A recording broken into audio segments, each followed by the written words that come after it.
Me voy con José Antonio Crespo a nivel nacional, el doctor, para que nos platiques, doctor, cuál es tu análisis de esta sede alterna y en fast track, este bloque mayoritario del Senado que aprobó las reformas del presidente, pues en algo que no habíamos visto, o yo no recuerdo hace mucho, doctor, bueno, sí en San Lázaro, los espectáculos, pero ahora con 20 reformas que ni se sabe cuáles son. Ya ha dicho el Grupo Plural, Germán Martínez, vamos a revisarla con lupa, doctor. ¿Frente a qué estamos con esto? Doctor, bienvenido. Sí, ¿qué tal? Sí, pues estamos frente a la prisa de López Obrador de que se acababa la sesión ordinaria y ya va a empezar pues, propiamente las campañas. Digo, ahí vienen las elecciones del Estado de México y Coahuila, y inmediatamente viene ya la campaña del 2024. Y todo el mundo sabe que cuando eso ocurre, pues ya los congresistas están en otra cosa, varios de ellos intentarán reelegirse o buscar otro cargo. Entonces este es el momento para tratar de sacar toda esa agenda pendiente de reformas que le importan a López Obrador. Y entonces, pues sáquenlas como sea ya.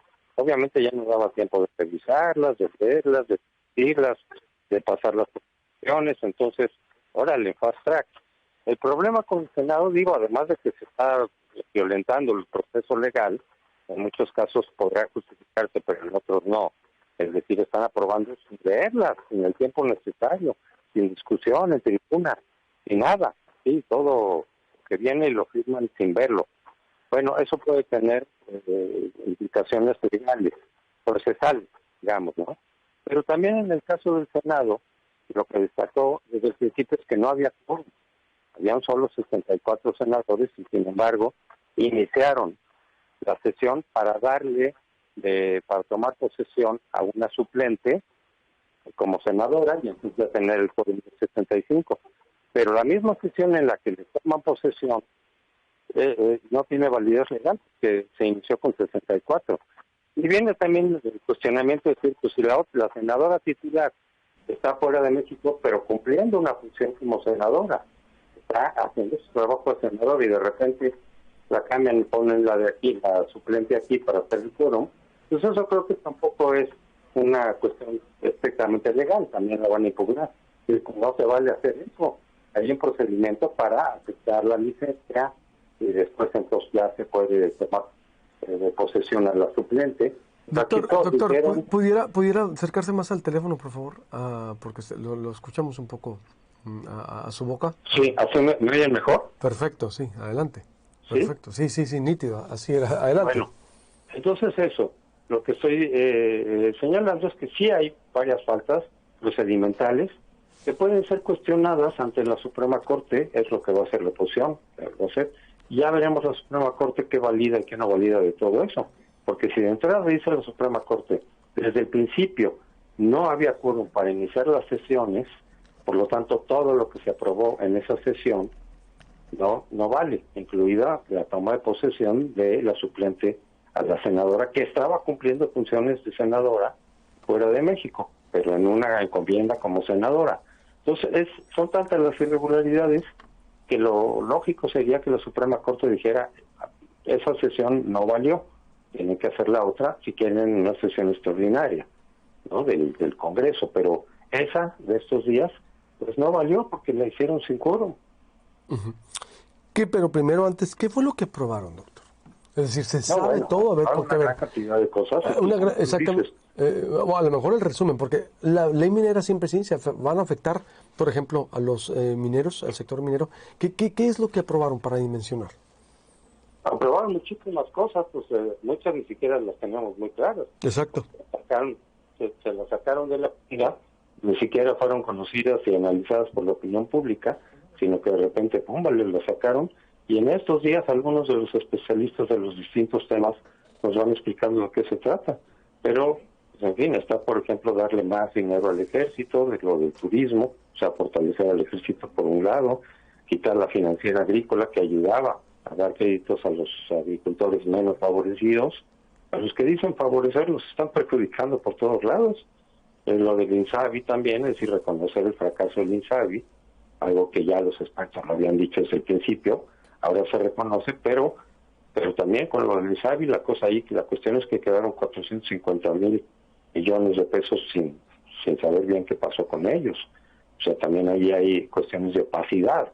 Pero en todo caso se reconoce el fracaso de lo que fue el INSABI y en fin, el CONACYT también, quitar el CONACYT en sus actuales términos, lo de ciencia y tecnología, y crear un nuevo CONACYT, pues ya con menos libertades para los investigadores, solo se podrán investigar temas que el gobierno determine, pues a partir de sus necesidades políticas. O sea, están invadiendo la autonomía también de la comunidad científica. Esa es otra de las leyes que están ahí pendientes. Y pues varias otras que apenas nos vamos enterando porque ni siquiera se habían discutido en la opinión pública. Exacto, y son 20, ¿no? Al menos son 20 y las que tenemos que estar haciendo el resumen. ¿Esto va a terminar en corte entonces, doctor? Esto es, la corte es, porque la oposición dijo lo vamos a impugnar.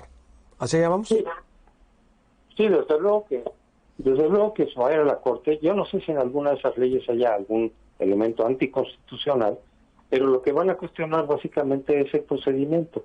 Es decir, tanto en la Cámara de Diputados como en la de Senadores, se saltaron procedimientos establecidos en los reglamentos del Congreso, es decir, tiene que pasar por comisiones, tiene que pasar cierto tiempo desde que la iniciativa se presenta hasta que pueda ser discutida y aprobada. ¿Por qué? Pues porque los legisladores la tienen que leer, se supone, y aquí se les echaron todas parejitos sin haberlas leído ni nada. Todo eso violenta, altera el procedimiento legislativo, y eso es lo que van a impugnar. Y en el caso del Senado, que se iniciaron la sesión sin el quórum, entonces pues, no vale. Sin la presencia del bloque opositor, ¿no? Y en esta sede alterna, es decir, ¿desde cuándo no veíamos esto, doctor? ¿O nunca lo habíamos visto?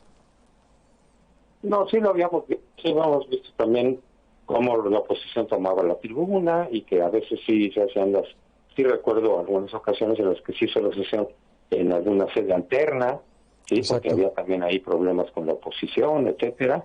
O sea, sí se había visto, pero hace mucho que no. Es decir, ya llevábamos bastante tiempo en donde las cosas se hacían pues con un procedimiento más o menos normal, legal. Y aquí, pues el origen del asunto es otra cuestión también ilegal. ¿Por qué la oposición se puso en el plan de decir no vamos a aceptar ningún cambio, sobre todo en el Senado, hasta que no se nombre a los comisionados del INAI, que le toca al Senado? Por eso fue el Senado el que la oposición dijo no vamos a aprobar nada y vamos a tomar la tribuna hasta que nombremos por lo menos un comisionado del INAI. ¿Por qué? Porque la Corte ya también desde hace mucho le ordenó al Senado nombrar a los comisionados para que pueda funcionar el INAI, y la Suprema y el Senado no lo ha cumplido.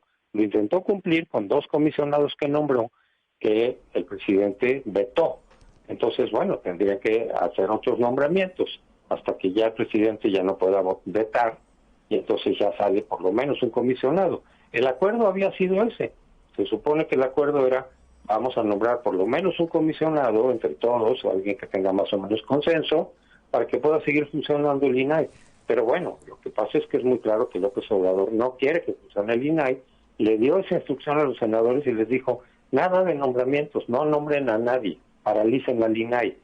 La reacción de la oposición fue, entonces no aprobamos ni apoyamos nada de la reforma, la bloqueamos hasta que no se nombre al comisionado. Y no es un berrinche, la Suprema Corte ya nos ordenó desde hace más de un año que nombremos a los comisionados del INAI, y no estamos cumpliendo ese dictamen de la Suprema Corte. O sea, ahí también hay una cuestión de desobediencia a un fallo de la Suprema Corte sobre algo que es una responsabilidad del Senado, no es una cuestión de gusto, no es una cuestión de si quieres o no quieres. Tienes la obligación constitucional de permitir que las instituciones autónomas funcionen, y en este caso es el INAI.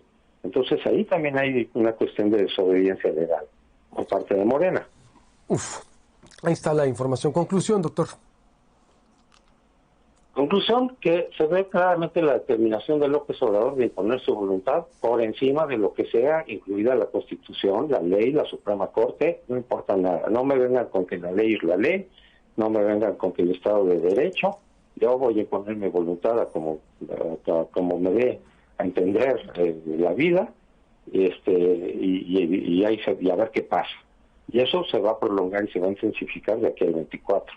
Ese es el problema, no es nomás el contenido de las leyes, no es nomás digamos, el desaseo del procedimiento.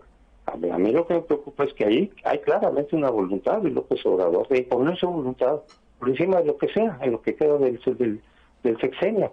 Y no solo las leyes, sino obviamente también el buscar el triunfo de su partido como sea, y como él ya lo ha dicho, buscar precisamente la mayoría calificada, como en tiempos del PRI, para poder hacer lo que les dé la gana sin que nadie les estorbe, donde ahí sí ni siquiera la oposición pueda decir nada, sino que puedan cambiar la Constitución, como lo ha dicho López Obrador, de acuerdo a su propio proyecto, sin que nadie le topezca nada. Entonces, bueno, no es fácil que vayan a obtener la mayoría calificada, pero lo que preocupa es que López Obrador va a hacer lo que sea para tratar de obtener esa mayoría y desde luego garantizar el triunfo de su partido en la presidencia.